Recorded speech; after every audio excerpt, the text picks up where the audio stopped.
रिश्ता महादेव से ऐसा मत बनाइए कि महादेव दे तो बहुत अच्छा है और जिस दिन न दे तो खराब हो जाइएगा महादेव। क्योंकि ऐसा रिश्ता तो हम अपने जगत में किसी से नहीं बनाते। नहीं आपको बात को न मानेंगे, अपना ही अपना खाना हम जाएंगे बाहर, हाँ छोड़ देते हैं।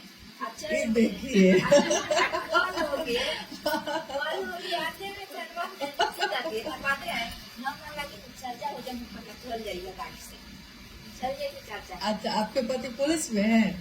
जी दरोगा है। दरोगा है। जब सैया भाई कोतवाल तो डर काहेगा। ये तो मानते हैं कहते आप क्या बात माने, आप 2 मिनट के लिए हमारा जान साथ में आए। तो बाहर तो बेचारे बोल भी नहीं पाते होंगे कि बाहर का लोग सब उनका बात सुनता है, और घर में आते हैं तो वो आपका बात सुनता है। महादेव सब कुछ जाके मना दी। जो आपके पहुंच में जो चीज आ जाए उसको पहले पकड़ लेना ज्यादा अच्छा है। अच्छा है, बहुत अच्छा है। हाँ, कानून की पढ़ाई इस घर में साहब की, और उनका आशीर्वाद है, उनका प्रेम है कि चलिए गौरी भी लॉ की पढ़ाई कर ले, कानून की पढ़ाई करना शुरू करेंगी। अब खुशी की बात है।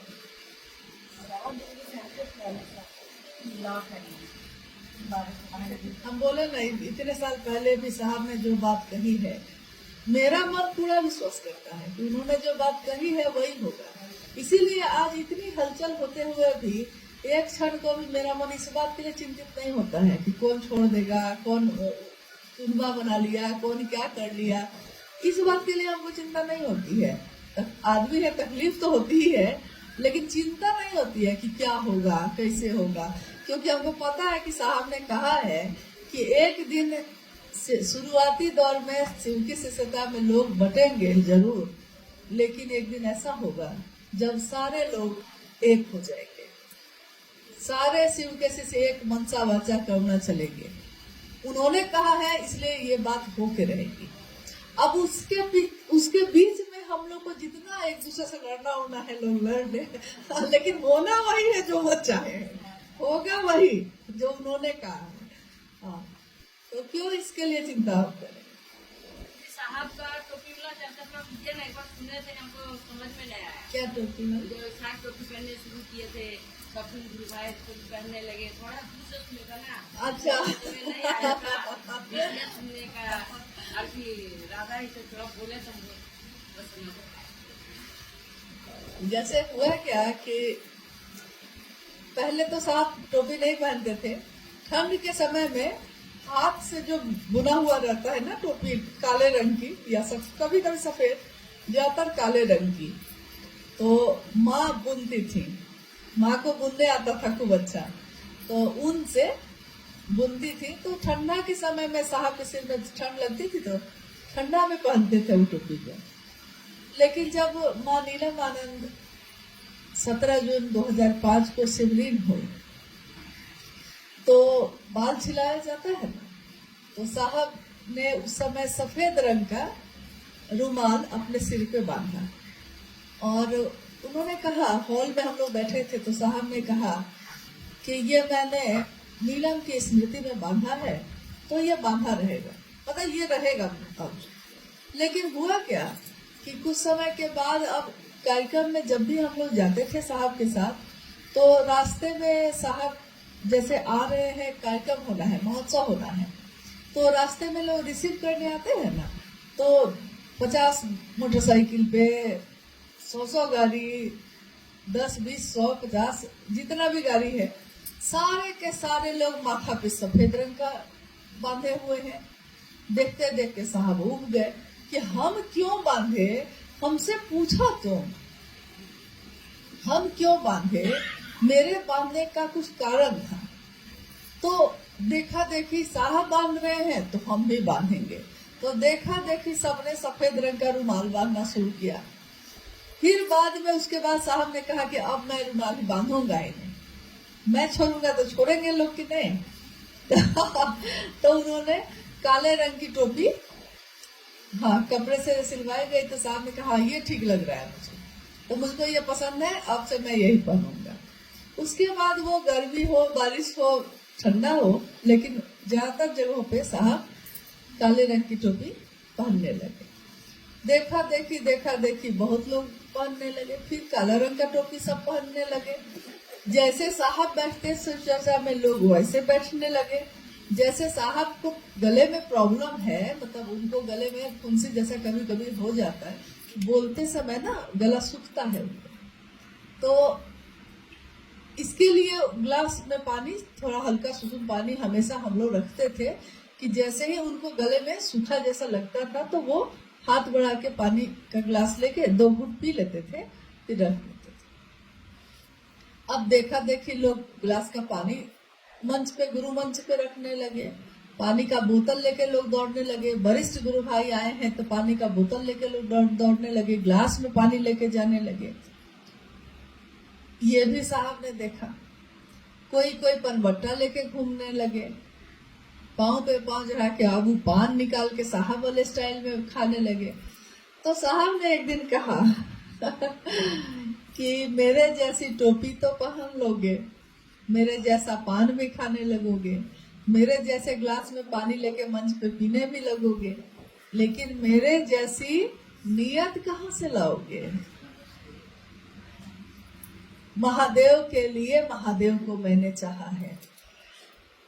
महादेव को चाहने में मेरी नहीं थी कोई लोकेशना, न वित्तेषणा, न तो जो चतुष्टय होता है ना, अर्थ धर्म काम मोक्ष की कामना, ये सारी चीजें तो महादेव को गुरु बनाने और उनका काम करने के पीछे मेरी ऐसी कोई मनसा कभी थी ही नहीं, न है। लोकेशना मतलब कि लौकिक चीजों की चाहत, कि कोई मुझको ये दे देगा, कोई मुझको वो दे देगा। वित्तेषणा मतलब कि रुपए पैसे व्यापार का कोई काम, ऐसा मैंने शिव चर्चा में कभी किया ही नहीं। अर्थ धर्म से मैंने जोड़ा ही नहीं कभी। काम मोक्ष, सुंदरियां मुझको मिल जाए, ऐसा मैंने कभी सोचा नहीं। हाँ, मोक्ष मुझको मिल जाए कि महादेव मुझको जीवन और मृत्यु के चक्र से मुक्त कर दीजिएगा, ऐसा हो जाए, ऐसा तो मैंने कभी सोचा नहीं। तो महादेव के लिए मेरे महादेव का डंका हर हृदय में बजे।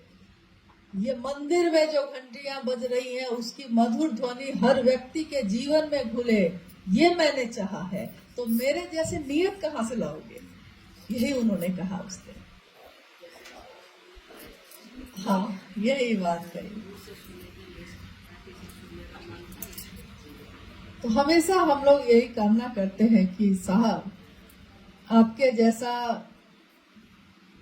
पता नहीं बन पाएगा कोई कि नहीं बन पाएगा, लेकिन आपने ये चाहा है कि एक हरिंद्रानंद नहीं लाखों हरिंद्रानंद बने, मतलब शिव के लिए शिव को चाहने वाले लोग बने। और इस चाहत में उनकी कोई लोकेशना विदेशना नहीं हो, कोई कामना नहीं हो, निष्काम भाव से कोई माने। तो ये बहुत बड़ी बात उन्होंने चाही है, और जो उन्होंने चाहा है वो हो के रहा है। अगर ऐसा नहीं होता, लाखों ऐसे गुरु भाई गुरु बहन जो आज महादेव के काम में चल रहे हैं, अगर वो सही मनसा से नहीं चलते रहते तो शिव शिष्यता इतनी तेज गति से कभी भी आगे नहीं बढ़ सकती थी। बढ़ रही है, इसका अर्थ है कि लाखों लोग इस काम को निष्काम भाव से कर रहे हैं। अब उसमें इक्के दुक्के लोग अपवाद है, किसी के लिए ये व्यापार है, किसी के लिए ये पेशा है, लेकिन लाखों लोगों के लिए ये जीवन है। जीवन को जीने की कला है, आधार है ये शिव की शिष्यता। तो हम वैसे लोगों को देखें या वैसे 1-2 लोगों को देखें जिनके लिए इन चीजों का कोई मोल नहीं है, जिसके लिए शिव से खिलौना है, उन लोगों की तरफ हम क्यों देखें? हम उसकी तरफ देखें जिसके लिए शिव शिष्यता उनका परिवार है, शिव के शिष्य उनका परिवार है। कौन है? तो साहब और माँ नीलमणि। साहब और माँ के जीवन में परिवार के नाम पे सिर्फ अपने 4 परिवार या रिश्ते नाते नहीं थे, उनके लिए शिव शिष्यों का परिवार ही उनका अपना परिवार रहा है। तो हम लोग उनको देखें, उन्होंने क्या कैसा परिवार बनाया, उनके बगिया के फूल कैसे खिले हैं। और एक फूल जब खिलता है तो आप देखी होंगी कि एक फूल अगर खिला है और वो मुरझाता है, यानी उसका एक जीवन है ना, मुरझाया है ना, वो मुरझाने के समय तक उसमें असंख्य बीज पैदा होते हैं। वो खुद मुरझा के एक फूल अगर गिरता है तो उस एक फूल से असंख्य बीज पैदा होते हैं। उसको फिर से जमीन में लगा दीजिए तो कितने फूल फिर से पैदा हो जाते हैं। तो शिव के शिष्य जो भी सही मंशा से चल रहे हैं, वो देखने में जो एक लग रहे हैं, वो एक शिव के शिष्य लाखों लोगों को पैदा करते हैं। तभी गति चल रही है, तभी महादेव की दुनिया बनी हुई है। तो हमारी दुनिया में महादेव रहे, इसकी कामना साहब ने की है। तो साहब की इस कामना में, इस चाहत में हम सब भी अपनी चाहत मिलाते हैं। हे साहब, आपने महादेव के लिए महादेव को चाहा, हम सभी भी महादेव के लिए महादेव को चाहे, इसी का आशीर्वाद दे दीजिए। इस स्थल पे उनको नमन करते हुए हम सबका मन उनसे यही मांगता है, और जो आप मांगेंगे वो आपको मिलेगा।